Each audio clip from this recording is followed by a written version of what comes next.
It's been 6 years since Minnesota legalized one of the most restrictive forms of medical marijuana in the country.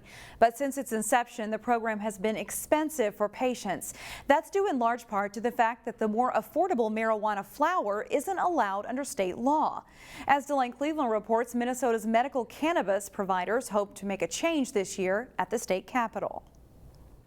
Somewhere in the town of Osseo sits an 80,000 square foot greenhouse where Minnesota Medical Solutions grows and cultivates medicinal marijuana. We're really looking to replace opioids, alcohol, and tobacco with cannabis-based alternatives. Dr. Kyle Kingsley is the founder and CEO of the company, which is one of two in the state authorized to provide medical cannabis to patients with qualifying conditions. The effectiveness is really no longer in dispute. We have some great information working with the Office of Medical Cannabis, Department of Health, that shows that the vast majority of people actually are getting benefit with very little side effect from these medicines. So that's very encouraging. Encouraging as it may be, Dr. Kingsley says the program has been hamstrung by high costs since it started.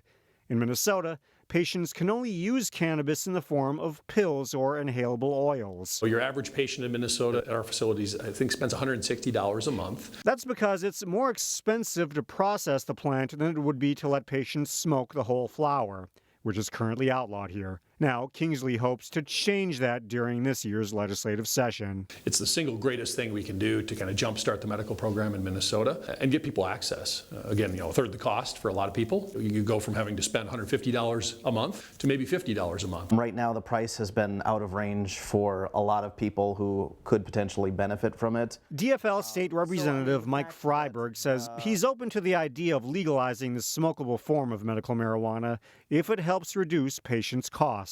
I do want to know if there are any public health ramifications of doing that and what if there are any potential adverse effects, but I guess certainly at this point I'm open to it. Critics argue that making the whole flower available to patients could help pave the way for the legalization of recreational cannabis. Either way, Kingsley is ready to take his plan to the state capitol. I don't think it's going to be a fight. I think that there is a good reception from both sides of the aisle and in the governor's office. I think that this is something that people are interested in. Delane Cleveland, CCX News.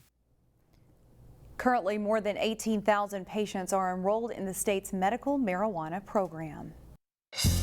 Find more local news stories at ccxmedia.org and follow us on social media.